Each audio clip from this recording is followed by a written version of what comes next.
guys, I hope you all are doing good. I'm Vishalki Khan and we are discussing the digital circuits. So we are discussing the different types of code, and today we are going to talk about the special type of code, that is the gray code, in detail.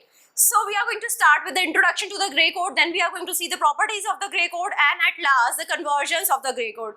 Binary to gray conversion and gray to binary conversion, which are most important conversions that we are going to see. So in your exam, these conversions are really important, and we are going to see first of all the various procedure of the conversions, and then we will practice some questions based upon the conversions.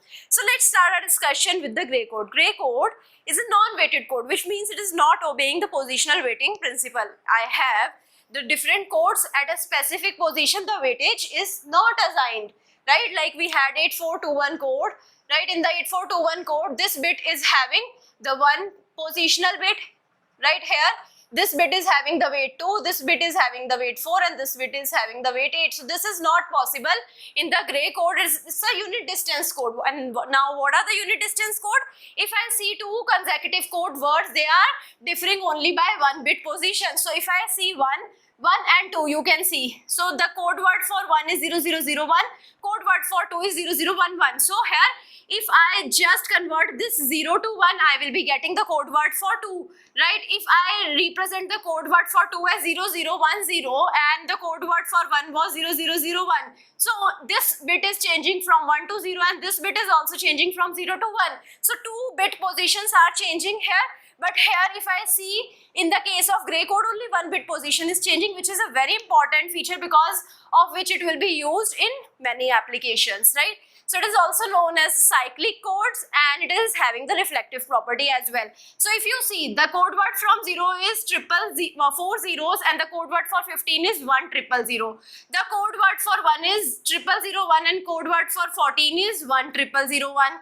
Code word for 2 is 0011, code word for 13 is 1011, code word for 3 is 1010, 0010, and code word for 12 is 1010, right? Code word for 4 is 0110, code word for 11 is 1110, right? So you can see only first bit is changing. Here also 0111, 4 ones, 0101, 1101, here 0100, here 1100. So what is happening here? All of the first bits are 0, and their reflections have all of the first bits as 1. So reflective code has and least significant bits for 2 raised to power n to 2 raised to power n plus 1 minus 1 are the mirror images of those from 0 to 2 raised to power n minus 1, right? So we have to take the and least significant bits for 2 raised to power n to 2 raised to power n plus 1 minus 1. So we have to see these bits and we have to take them as a mirror images. Now I hope you have understood, only the least significant bits are same. The most significant bit are changing from 0 to 1. So now you can see the bit position, how I can denote the bit position. If I have the decimal number can be represented by 2 raised to power n minus 1. So if I take the n as 1, so decimal number would be 2 raised to power 1 minus 1. So that would be equal to 1, right? So now here the gray code for 1 is 0001, and the bit position for this one I can find out with the formula n minus 1. N is 1 over here. So bit position is 0 at the 0th location. This is 3210 location. So at the 0th location, at this location I will be getting 1. For the n is equal to 2, we will be having decimal number 2 raised to power 2 minus 1, that is 3. 3 is represented as 0010, and for that bit position of 1 is determined by n minus 1. So n is 2, 2 minus 1 is 1. Similarly, 2 raised to power 3 minus 1 is 7, and its code is 0100, and its code can be represented as n minus 1, which is 2.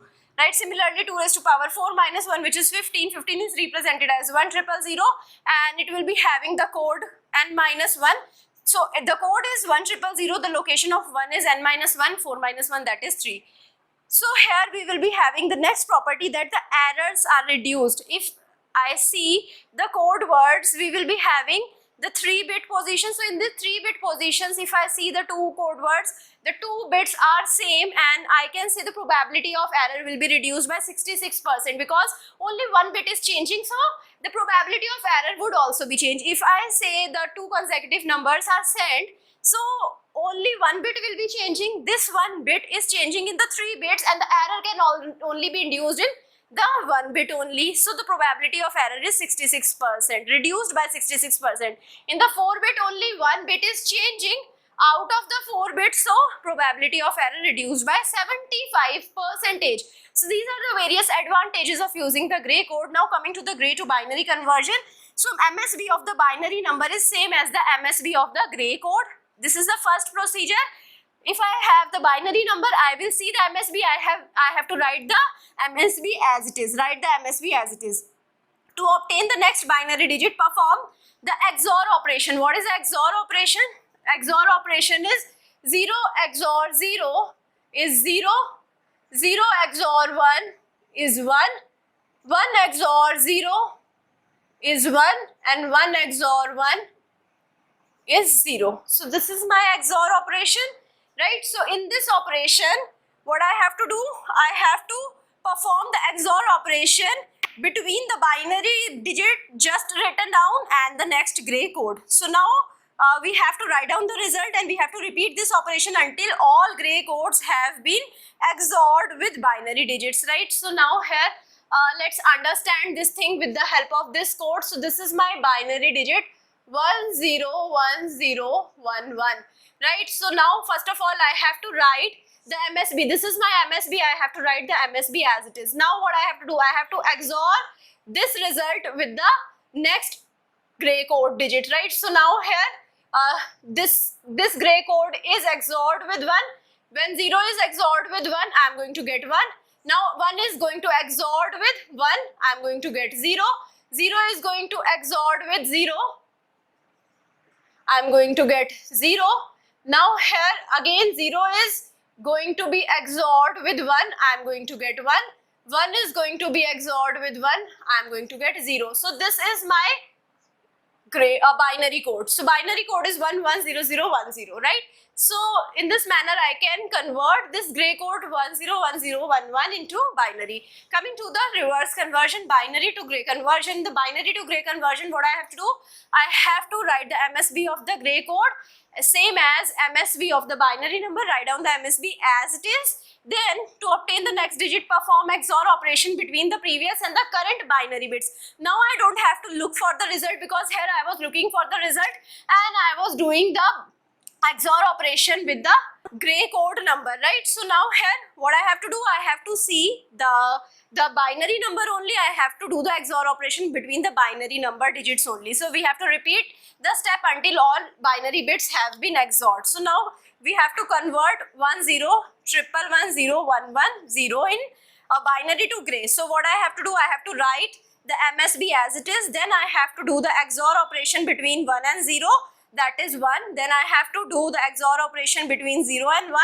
That is 1. Then I have to do the XOR operation between 1 and 1. That is 0. Again in between 1 and 1. That is 0. Now in between 1 and 0. That is 1. Now again 0 and 1. That is 1. 1 and 1 would be 0. 1 and 0 would be 1. So in this manner, simply I can convert the binary code into the gray code. So I hope you understood all of the things that I have discussed in this video. If you have any doubt, you can put the doubt in the comment and I will be trying to resolve your doubt as soon as possible. I hope you like this session. If you like it, please push the like button, subscribe to the channel, share it with your friends, and also give me your valuable feedback. Thank you so much.